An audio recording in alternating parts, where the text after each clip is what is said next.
Good evening and welcome to Why Did Not You Warn Me? No. Good evening and welcome to Why Did Not You Warn Me? I'm your host, Matthew the Dr. Danko. And I'm Hillary Crumb, without a cool handle, although I do have a Twitter now. It's pumpkin_crumb. My best friend made it for me. Okay. Yeah, well, do you use it? No, but it exists as of about 48 hours ago. Pumpkin_crumb. It's very catchy. Yes. Rolls off the tongue. I'm gonna call it Pumperscore. The Pumper The Score. Pumperscore Crumb. That sounds dirty. It does, but it's your name. I don't know. It's a joke from my freshman year of college that isn't worth explaining, but it made Devin very happy, and that's what matters. That's all that matters. Right. All right, so this week, if you can tell in the difference of the show quality, last week I was welcome to the Guys Talking About Shit podcast because I've, been on their show before, but now that they have the new setup, I wanted to, catch up with them and see what was going on, and I think the show went pretty well, even though I'm not one to talk much. And they do mostly video games, which is not my realm of expertise, but they sort of geared it towards me, and it was a good time. So you can probably check that out on their YouTube page. Guys Talking About Shit, the GTAS podcast, like Grand Theft Auto's podcast. Not confusing at all. I know, but it's good. And you can like them on Facebook as well, and just check them out because they're pretty funny guys, and I think our episode went well. But what I was going to say was that they gifted me this microphone. They had a spare microphone laying around, and they didn't think they were going to use it, and they've told me that they've got visibly angry over not being able to hear our podcast, which is weird because SoundCloud, I don't know the process SoundCloud uses, but it seemed fine on the app on my phone that I could hear it at top volume, and it was fine. But So it's probably all their fault, but no, thanks for the mic anyway. It's not their fault. My grandmother couldn't hear it either, but I don't think that was on a different us. problem, yeah. So hopefully this mic will help with that problem, and although the space we're in is very echoey and it's a little bit tinny, I'm going to try to adjust as we go on and see how it works out. So, what do we... Mic noises. Yeah. What do we have to talk about this week? Do we want to apologize for being a couple of days late? Oh, okay, yeah, sorry. It is not Thursday. It is not Thursday. It is Monday. And that's my bad. It's her bad because she's broken and irritable. Yep. All of the above is true. Right. But everything's fine. I just didn't... Neither of us were in a place where we wanted to talk for an hour. But not because we hate each other. Right. I realized that's how that sounded. We were, doing a podcast for an hour. It kind of restricts you to that, being in one position, and it just... Yeah, and physically I couldn't do it, and I was snapping at him because I was frustrated that I couldn't do it, and it's just been a really fun couple of days, guys. Right. But here we are, so... But she might be getting better, hopefully. Who knows? But that doesn't mean we're not going to do another show this Thursday. Right. Provided she's not dying. Yeah. But so you're going to actually get 2 shows this week, equally as entertaining. Probably so. So what do we have to talk about this week? So Matt, what pop culture thing are you into? Our new we have a segment. Yeah. Which we don't have a name for yet. Nope. This is the problem that happened with the Matthew Danko podcast, because I didn't have a name for it. And I was like, well, check out the Matthew Danko podcast, but don't call it that because I'm going to change it. And then that's what it became. So you got to get on that. Okay. Anyways, so in pop culture shit, I've been, now that I have my PlayStation 4 and, I've taken a break from No Man's Sky, I popped in Batman Arkham Knight to revisit that because it's just such a wonderful game and a wonderful story. Unfortunately, it revolves around Batman. Yeah. who sucks, No. for the record. It also revolves around Gotham City and a lot of the Which shit is a that's terrible happened. place. Stop it. We're not doing this. It's a very interesting story because in Arkham City, which is technically the game that came before this, although they released Arkham Origins, which was a prequel game. Like, Archagens. no, stop. You're ruining it. But in Arkham City, the Joker, spoilers, dies. And Batman God damn it, now I'll never play. carries him out of the city, and it's just very somber and shitty. Did you cry? Yes. Just Obviously. Well, because not only does the Joker die, but like this whole time, like the Joker is basically using Batman to find an antidote. Not an anecdote. Not an antidote. Just a charming to little regale story. the story of their past. Sure. Why did not you warn me? Exactly. No, he is trying to get Batman to find an antidote so that he, lives. So he pumps Batman full of the venom that is in the Joker's blood. And, unfortunately, Batman can't save him. Like, he can, but it's the Joker singing "Only You," and it's their relationship. It makes sense, and it's very cool and emotional. But so back to Arkham Knight, because the Joker is no longer like running Gotham City, all the criminals decide they're going to kind of form an alliance against Batman, and shit happens at the beginning of the game where Scarecrow injects Batman with... Yeah, I know. I just had a brownie. Anyways. Just making all kinds of noises. I know. And this microphone picks it up rather well. Great. Like, I'm wearing the headphones because you don't want to or like to. But I can hear every little thing. It's crazy. Like the water running through the walls. It's probably going to be a very distracting episode. But I'm going to try to work on it. Anyways. The Scarecrow injects Batman with a fear toxin, and now Batman is hallucinating throughout the game of Joker. So there are these long monologues between Joker, well, I guess monologues, not between anybody, Nope. but Joker is monologuing. Definitionally. And what we come to find out is it's just Batman's like subconscious, his guilt from, the death of Joker, and also that like, because he knows the Joker best, and the Joker was always trying to get him on his level. So throughout the game, the Joker kind of is trying to do that, and then, spoilers, towards the end of the game, you basically lock the Joker away in Arkham Asylum in your mind. What? I know, it's super cool, and there's a lot of other things in the game that make me cry. Mind asylum. Anyways. Is that one of the things that made you cry? Yes. My you terrible and your jokes. existence. No. Sure. It's a supportive relationship. But apart from that game, because I've played that and beat it before, but I've just been revisiting now that I have the PlayStation back. Sure. I decided to watch the Jim and Andy documentary on Netflix, which, for those of you who don't know, there used to be this comedian, Andy Kaufman, who had a regular role on the show Taxi and guest starred on Saturday Night Live. But he had a very weird sense of humor. He would really only do things that were funny to him and maybe one other person.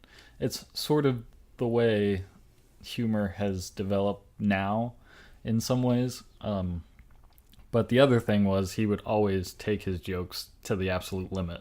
And you would never really know for sure if he was joking or if he was not, or like if what he was doing was a bit or if it wasn't. In fact, how he got like recognized or like he like found his agent, he went on at some comedy club as this.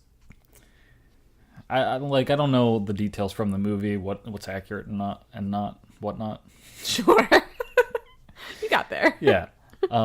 But he went on as his like the guy who eventually becomes his character on Taxi. I can't remember his name. I don't know. He pretends he's from some Mediterranean island that doesn't actually exist, and he has this accent, and it's like he talks very quietly like this, and like in his accent, and it's very weird. Like then he goes up on stage and he's like, "I'm going to do an impression of Jimmy Carter. Hello, I am Jimmy Carter," and not do it at all. And then he'll be like, "And now for Elvis Presley," and he puts like a record player on stage and hits the music, and then he like starts sort of ripping off parts of his clothes to make it like he's wearing the Elvis get up underneath, and goes into a full impression of Elvis, like legit. And then immediately when that was over, he would go back into speaking like that character, the really quiet guy, and would just like, he would do a bad performance and then hit him with something amazing. And then he met his agent at that comedy club, and he realizes that he's not actually this Mediterranean guy, and like that was just Andy Kaufman's sense of humor. And he would like do crazy shit, like he wrestled women for a period of time just because. Wrestled. Okay. I said wrestled, you heard wrestled. I don't know. Anyways. Okay. Move past that. Trying. But just a very odd guy, and who better to play him in the biopic than Jim Carrey, a very character actor. And like, you know, The Mask and the Riddler from Batman Forever, and I mean Ace Ventura, all these characters are very character, like they're over the top and shit like that. And this documentary is like behind the scenes shit of him being Andy Kaufman and his time making the film, and also is interviewing him now on like reflecting back. But the interesting thing is when he was making the movie, he decided he was going to just go all out and stepped into the role of Andy Kaufman and just would not break character. And it got super frustrating for the people working with him and for the director, because they hired Jim Carrey. They want to be able to have a conversation with Jim Carrey, but he was very method with it and decided he was Andy Kaufman and like would approach situations as if Andy Kaufman would do it. I don't know why actors do that. Method is so like toxic for your mental health. Right. And but anyway, not the point. We'll get to that. But he was very authentic with the character for the most part. Like there was maybe only the one guy that Andy Kaufman actually wrestled, who was like a professional wrestler on television. Right. They get him to do his own part in the movie for that portion of his life. And he said that's like how he would interact with Jim Carrey offset. As Andy Kaufman wasn't exactly how their relationship was, but everyone else, like his close friend Bob Zamuda, and like his ex-girlfriend who was doing the documentary for them and filming all the shit backstage, like they all felt it was very authentic to what Andy would do, and it felt surreal to them to like, because the thing with Andy Kaufman is he developed a liver cancer, I believe, and passed away sometime in, I want to say, the late 80s, early 90s, somewhere around that, maybe, I don't know. Who's to say? And like they even had like Andy Kaufman's existing relatives like come to the set, because you're doing a biopic, you want to have it be as accurate as possible, and try to get all the influences you can, and all the research you can. He started to become more or less famous and would do comedy clubs. He developed a character called Tony Clifton, who anytime Andy was playing club, Tony Clifton was this very large, abrasive lounge singer who would book these clubs too and like abuse people in the audience. And after a while, when people started figuring out that, oh, that's Andy Kaufman playing Tony Clifton, like Andy Kaufman would deny that was him. And so much so that he had his buddy Bob Zamuda dress up as Tony Clifton so that when Tony Clifton was on stage, like Andy Kaufman could come in and be like, no, they're two different people, but just try to keep up the illusion that he was not Tony Clifton at all. And so what this created for Jim Carrey was a third persona. Right. So he's method with Andy Kaufman, but anytime he had to be Tony Clifton, that was an entirely different personality altogether. And he would like get in fights with the director and like, this isn't how we should do it, and like badmouth Andy, who was on set, not when he was, but like, and then I remember this one part of the documentary where like he's talking to Danny DeVito, who plays Andy Kaufman's agent, and they're talking about Jim Carrey's trailer, and he's like, why are we paying for this trailer? Jim Carrey never comes to work, and all this other shit, and like being a real dick about it. And it's just like all of these people had to deal with Andy Kaufman one day, and then Tony Clifton another day, and then they would barely get to like interact with Jim Carrey. And the director, after doing all this, like talked to Tony Clifton and was like, you know, can you just tell Jim to call me later? And it's like, I guess, I don't know where he is, but I'll try to. That would annoy the shit out of me as a director. I know. Like, we need to fucking talk about what we're doing here. Can you stop for a second? But, you know, Tony Clifton was like, all right, whatever. And then the director was called, like, they got the phone call with Jim Carrey, and the director's like, I don't know what to do. Tony Clifton's not, you know, not being helpful. And Andy, I can really never find Andy, and all this other shit. And, Jim's like, well, I mean, if you really don't want to make the movie with them, I guess I can kind of do the impression of both of them really well. We could just finish it out with me playing either Andy or Tony. And the director's like, no, you know, it's frustrating, but I don't want it to stop. And a lot of the cast and crew, like, as annoying as it was, because of how, you know, they were separate personalities. Mm-hmm. Like, they kind of got used to it. Right. And because I don't remember how long they said they shot the movie, but they had just spent so much time with either Andy or being around Tony Clifton that, like, towards the end of the movie, when Andy Kaufman, you know, is getting cancer, and like they have to go through that whole process where they shave his head and everything like that, like, people, there was like a somber tone, like everyone was sort of upset with what was happening. It was just, it's a very weird and interesting story. You would have to watch it. Right. I don't know if it interests you at all, but not really. But I think it's just fucking cool. It's interesting, but like, what a strange industry to work in. And also, like, I understand being committed to a performance, but there's being committed, and then there's inconsiderate of the needs of everyone who's working with you. Like, it sounds like a very childish move to be like, well, all actors are children.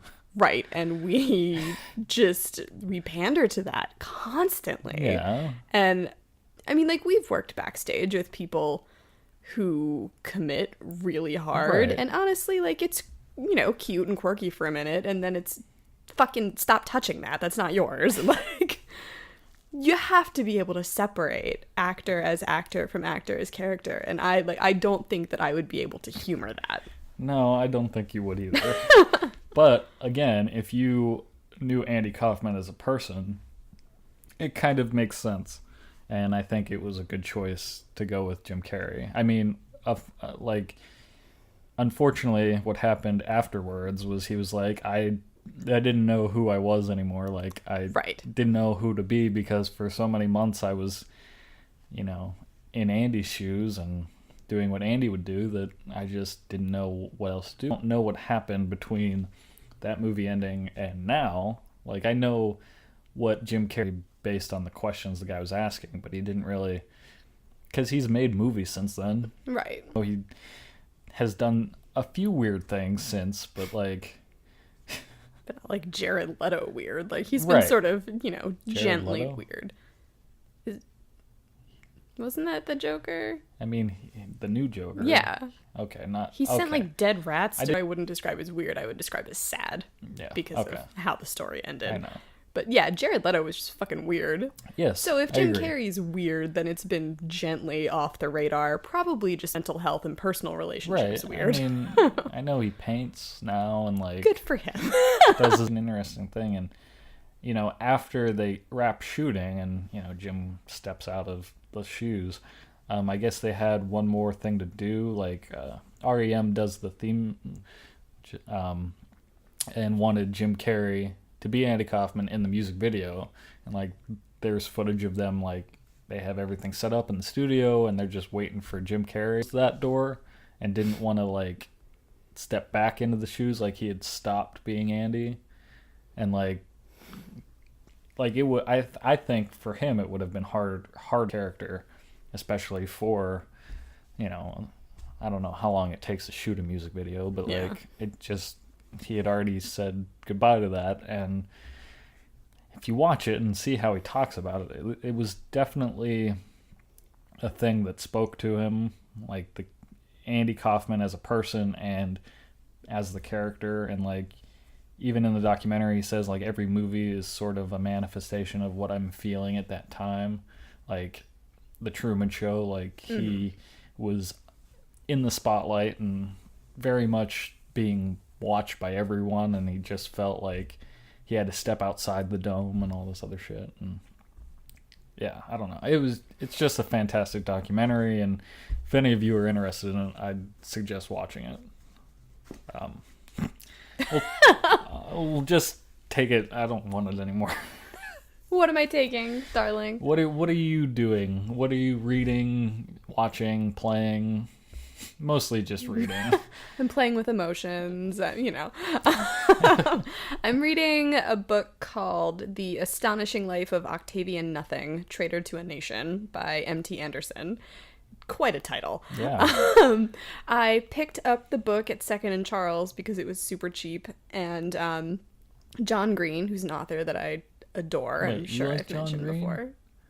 Yes, I do. The I Fault in the love Stars John Green. guy? The Fault in the Stars. Yeah. The Fault in Our Stars. The Fault, dear Brutus, is not in our stars. Anyway, so John Green recommended this book a couple of years ago, and I've been looking for it. But I always hesitate. Well, I sort of hesitate to buy young adult novels if they're too expensive because I read them very quickly. But this was super on sale, so I was like, now is the time.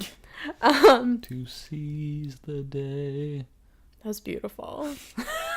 Newsies now playing in our apartment. Yes. All right. Right. So Octavian is a young African-American slave in Boston during like the pre-revolutionary era. And he's in this very weird household that I forget what they title themselves, but it's some sort of like learning institute where they're doing experiments on animals and also on people, including Octavian and his mother. And they're just studying, like sort of trying to prove that Africans are also human, although obviously to a lesser degree than white people. And they track what this kid is eating and what he then produces. Like it's strange to him that other people do not measure what goes in and out of them, because he's like, well, then how do you account for it? Yeah. They're educating this kid, like teaching him Latin, teaching him Greek, and what, you're making a weird face. No, just keep talking. Okay. So yeah, it's just this very strange dynamic, and eventually, I mean, obviously the kid grows up in this household, and he starts realizing that this is kind of weird. Yeah. And he and his mother are treated fairly well for being enslaved. They have very specific restrictions, but I mean, he's not like preparing anybody's food. He's an experiment, so he has to be kept in very controlled conditions, which basically just means that he gets pampered and like, allowed to study what they give him, and He he learns how to play the violin very beautifully. They've really made him a very specific kind of circus freak. Yeah. Spoilers, at some point in the book he runs away. And most from his perspective, but I'm in like the last quarter of the book. And he's run away, and it's no longer from his point of view anymore. It's from people who encounter him. Yeah. And they're trying to, like, he's just trying to survive, and he gets caught up in this regiment of revolutionary soldiers. Yeah.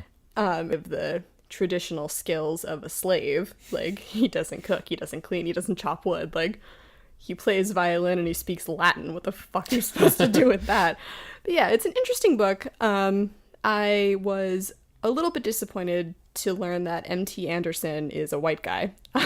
Because you always kind of hope that books written, especially from the point of view of a minority, you know, that the author is at least that minority. But I mean, it's very well written. It's very interesting.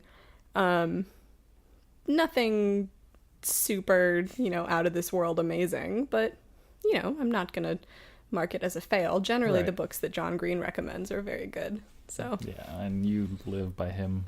I do live by him because he has yet to prove me wrong. Okay, that's fair. His brother, P.S., I think I told you this, has a book coming out in September, and Hank has never been the one that writes books. Right, I remember it was one of their video blogs. That's right. Where he was talking about, like, so not all the pre-order copies will be signed because John set the bar like ridiculously high. Yeah, because and John nobody Green can live up to those expectations. Right. Because for The Fault in Our Stars and Turtles All the Way Down, John signed every copy of the first printing of the books, which is insane. That's cool. I mean, it is cool. Yeah. I actually don't think he did every copy of Turtles because my copy isn't signed. But no, I remember we saw 2 versions in the store. Yeah, like one signed, there was one some. not. I think there were different like ISBN numbers. Oh. But whatever. Hank Green, John's brother, was very upfront about the fact that it was easier for him to decide that he wanted to write a book and get an agent and a publisher because he's John Green's brother. Right. But yeah, I mean, John has read the book and said it's brilliant, so we'll see. Do you know what it's called by chance? I don't. No. I know that the main character is bisexual.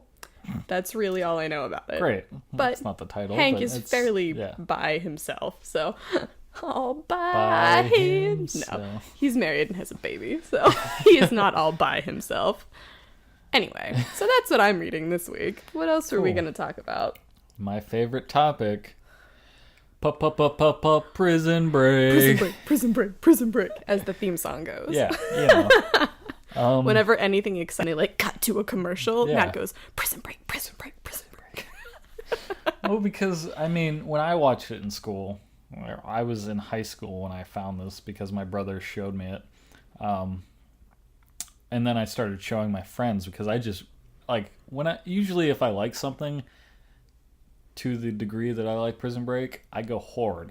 Yes, that's HOARD. Yes, horde. And so, like, I was like, fuck, everyone needs to watch this show. And, like, there are a lot of shows I like that I would love to push on people, but I know they're not going to like it. Prison Break is, like, mid-2000s Fox it's drama. Fairly it's basic. Like, yeah, it's very basic, but the premise drew me in. Like, so... we've mentioned it in another podcast, but like Stanley says, like every comic book is somebody's first comic book. Every podcast is somebody's first podcast. That's so deep. I know. I'm from Kevin Smith, but who got it from Stan Lee? Yeah, exactly. The man himself. But so Prison Break is the story about 2 brothers. 2 brothers. One is Michael Scofield and Lincoln Burrows. Lincoln Burrows is sentenced to death. Death? No, I was thinking of how to word it. Gotcha. So Lincoln Burrows is sentenced to death for a crime he did not commit. Dun-dun. His brother, a structural engineer with a super high IQ, develops a plan. And just too many feelings. He does have many feelings. He's sensitive. And it is diagnosed, apparently. Yes. Michael Scofield comes up with a plan to break his brother out. But the only way he can do that is to get sent to the same prison his brother's in. And it's not impossible to break out okay. if you No, you ruined it. You ruined it. If you design the place. I'm breaking you out of here. But Michael, that's impossible. Not if you design design the the place. place. It isn't.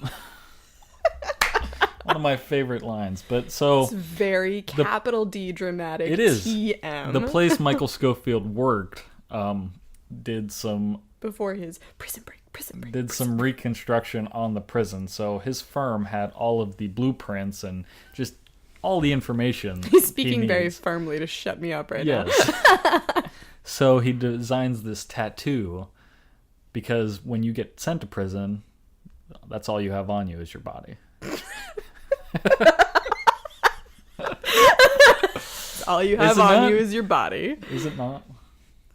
I don't know. I've never been to prison. Yes, it Prison is. break, You get your own. You get new clothes. All of your shit gets The stored. point is, you can't stuff blueprints up your butthole and assume they're gonna No, make it. exactly. Right. For many reasons. Right. So the plan is intricate. In Why did not you warn me? the plan is integrated There you go. into his tattoo, and every part of the plan, there's all these different reminders and certain things he needs to do. One step closer to getting his brother out. And we finished season 1. Our plan was to do this podcast last Thursday when we were already like a quarter the way through season 2. The thing is, we're unemployed right now, Right. so we have a lot of time. Yeah, and now we're almost done with season 2. Right. We have maybe. So I wanted to get your take on season 1.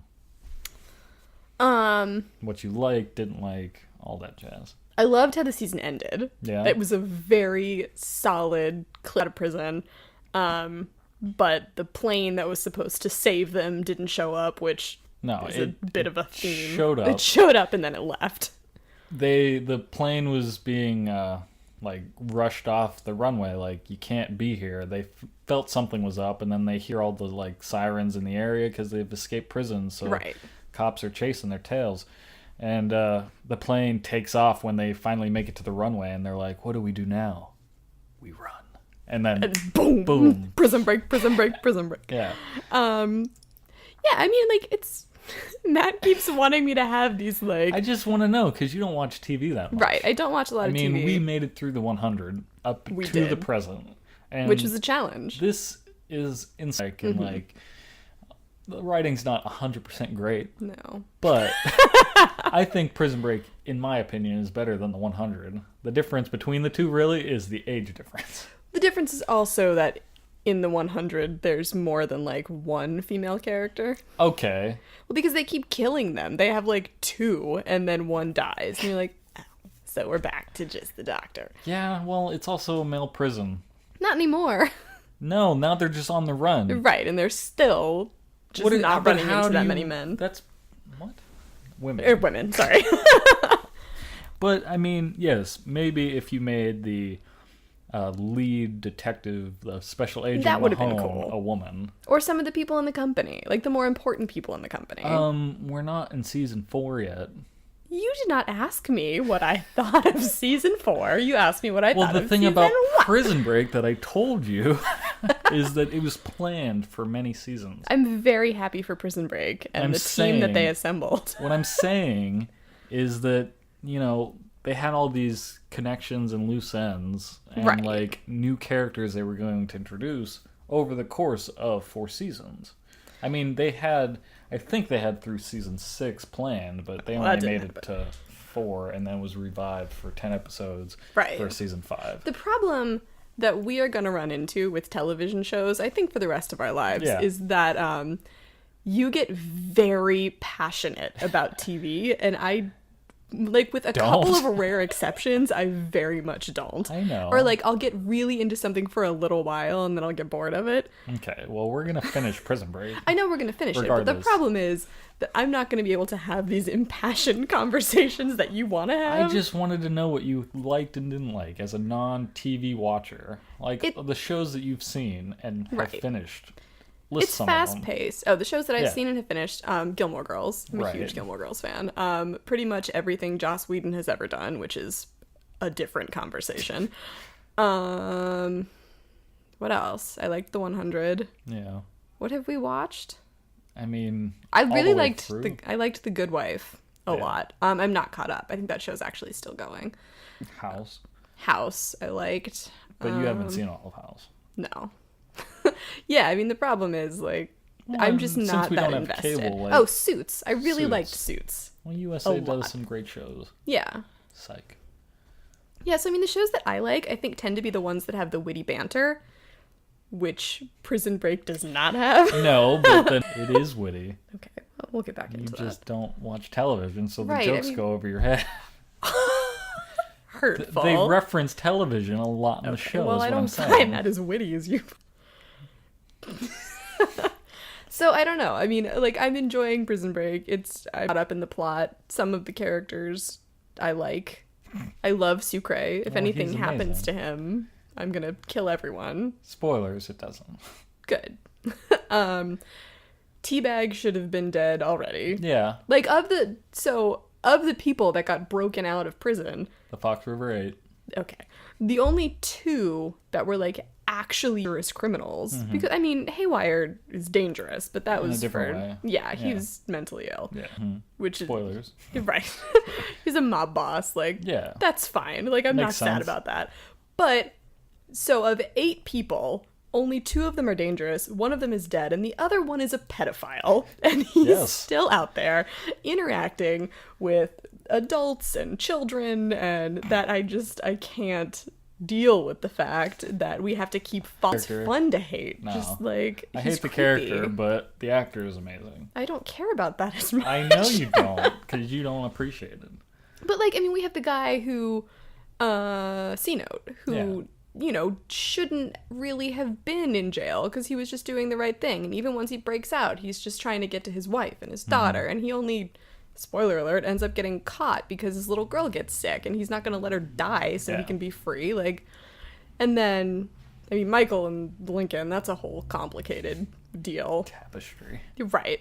Sucre shouldn't have, like, it just shouldn't have had the, like, I don't even know. He's a gem. He's an angel. He shouldn't have been in jail in the first place. Right. He I made a agree. dumb choice. Okay, yes. What he goes to jail for is armed robbery. I think it's aggravated assault.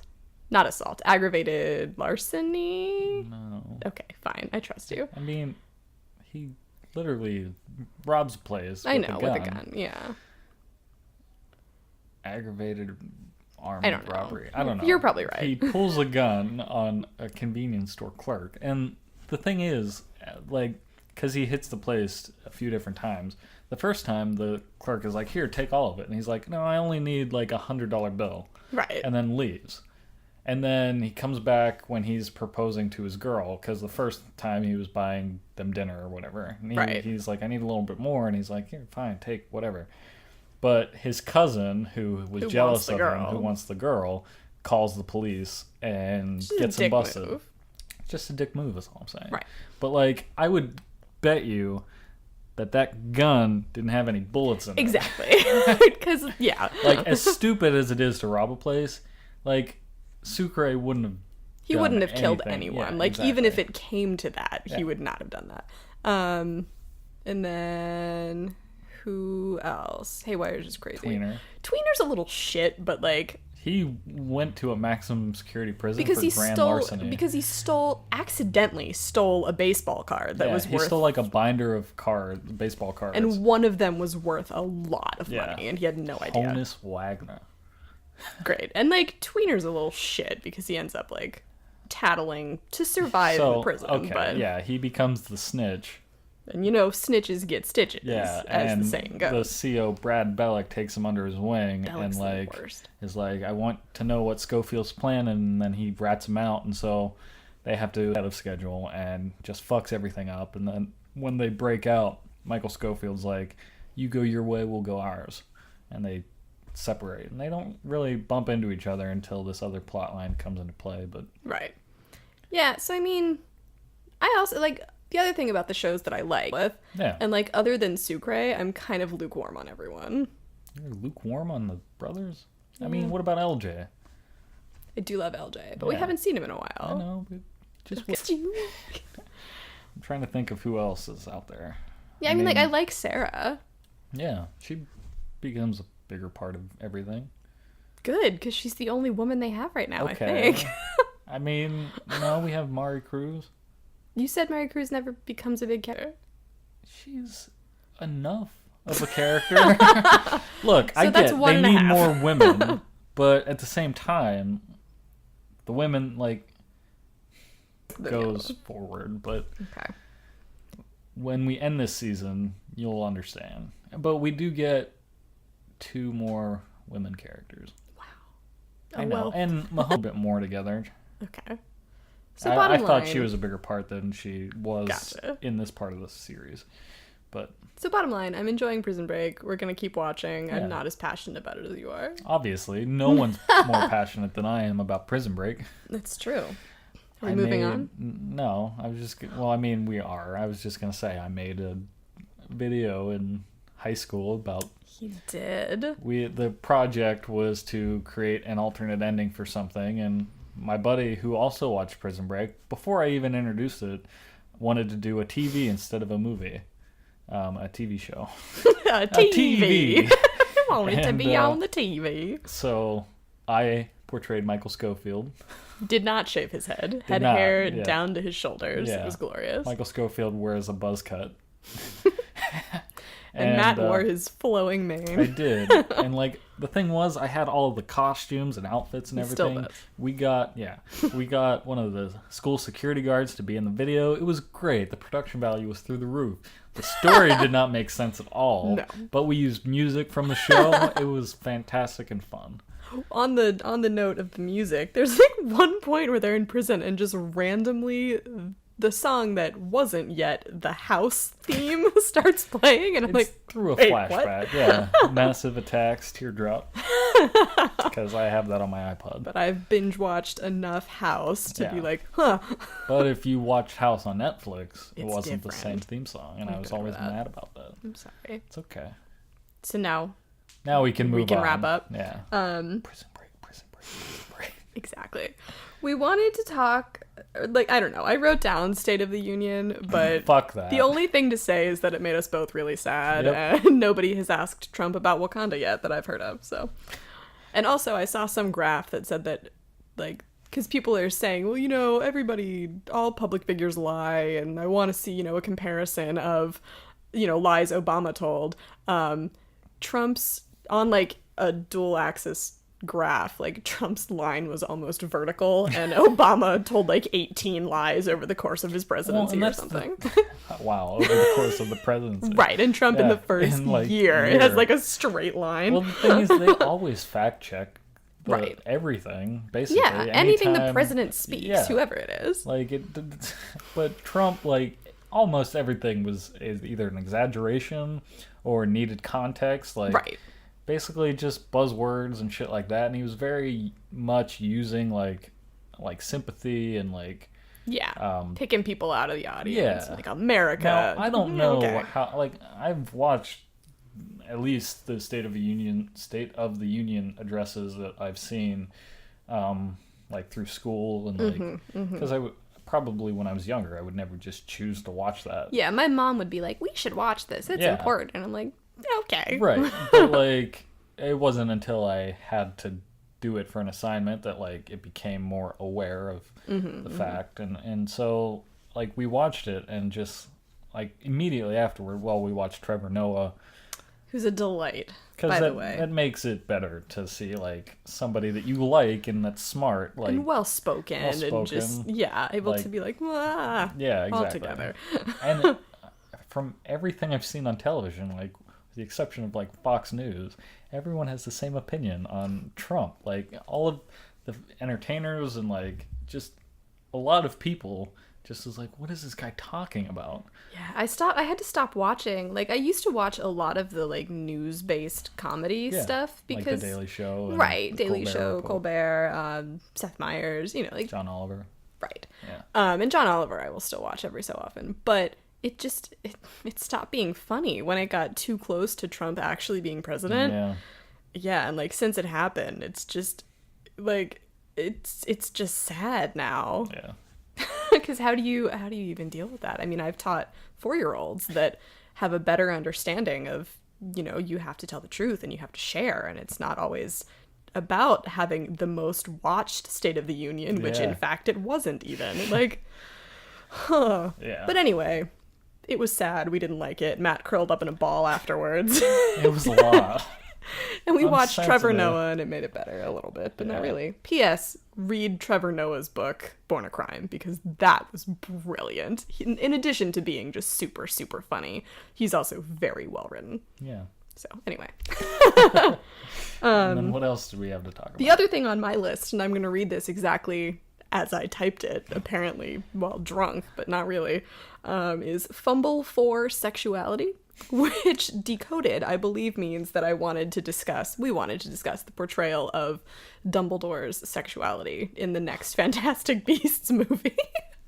I had no freaking clue. You really didn't know? No, I was so curious because at one point, I don't know if it was for this episode, you had something written about the time we went to the Walmart. Right, I wanted to talk about men holding tampons. So I didn't know if that's what that meant. Fumbling for sexuality. Yeah, I don't know. But... Yeah, no, so we went to Walmart, and this is just a brief little story. I had to get pads, because I'm a woman. Biologically, I am female. And I was like, I was joking. I was like, here, honey, you want to hold these? And I handed them to Matt, and this woman walking past us, like, snorted. Yeah. It's like, what? Yeah, it's fine. Right, and Matt likes to, I don't think he likes to, but he does, like, he's like, so what kind do you use? Like, do you need me to go get tampons? Just so that everybody knows that he's not embarrassed. So what makes these different from the overnight ones? Right. Like, how do he they wants fit to you know better? so he can help, which is amazing. Like, guys, don't Just be a dick. stupid. Like, right. Look, if we did it, yeah, we'd be all quiet and like, afraid that we bleed once a month, but like, fucking just do But it. also, if men did it, there would be free tampons in every there bathroom. would be, it would be way more. There would be like a wide variety of different products, like wider than that. It doesn't matter. That's not what we're doing right now. Just fucking, just right, like, don't be a dick. suck it up. You're being stupid and everyone hates you. Yes. So, Fumble for sexuality.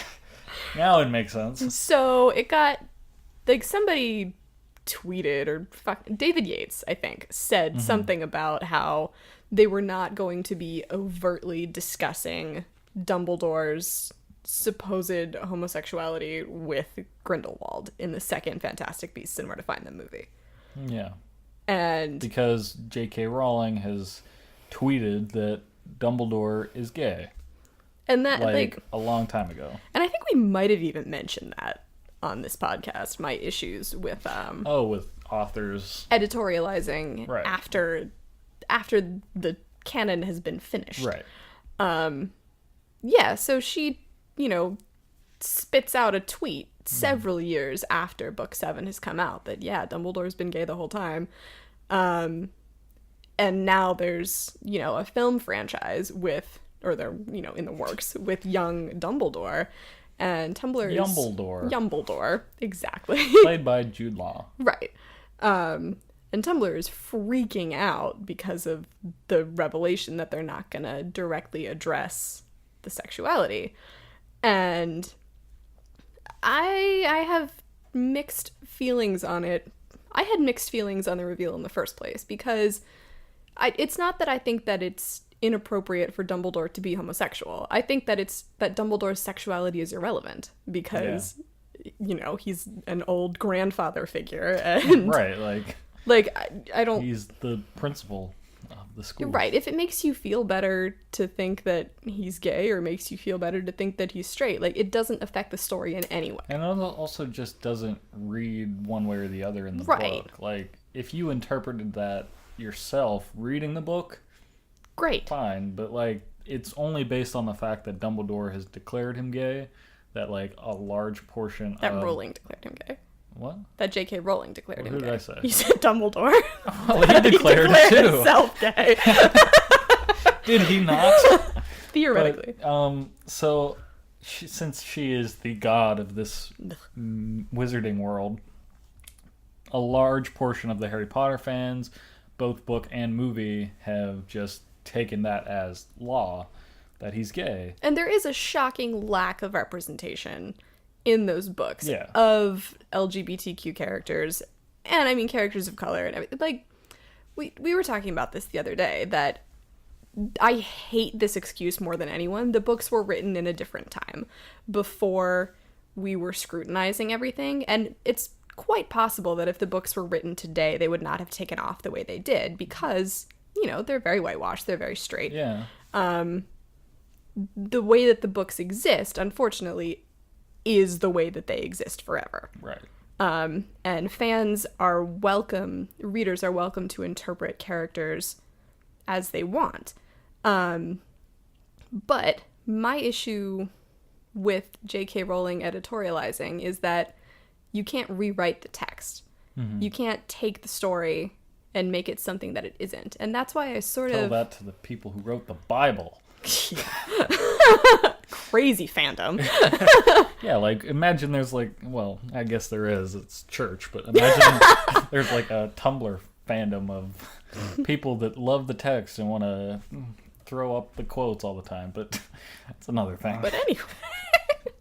So I don't really have an issue with them not going explicitly into Dumbledore's sexuality I just in these don't movies. understand its relevance. It would be one thing if maybe, like, because, well, she never specified when Dumbledore, like, came out. I don't think he did.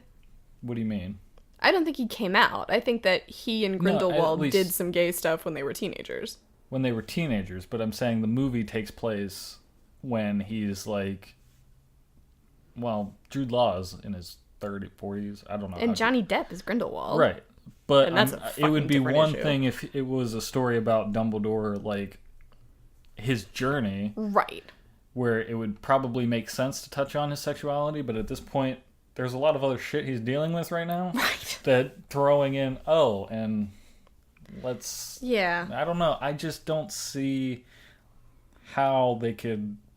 Like, they could do it subtly, or, like... And it sounds like they... It's just a fact. Yeah, like, that- and I'm all for that. Like, I gotta go home to my boyfriend or something like that. Right, I mean, like, I don't want them to give him a wife or a girlfriend or Right, anything. and, like, but, yeah, like, yeah. don't erase it. No. But no. also, I mean, we also just don't know what the plot of this movie is going to be at all. Like, Well, it's the crimes of Grindelwald. okay, that's not a plot. Okay. But, so, in Fantastic Beasts, they capture Grindelwald. Right. And this is going back to, like, this, presumably this sequel is happening before.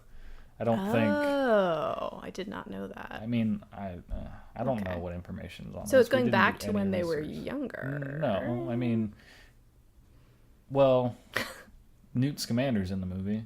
Good, because So without him, this it would movies are have to useless. be within the realm of reality that he's the same age, or like close to the age he was in Right. Fantastic Beasts. Right.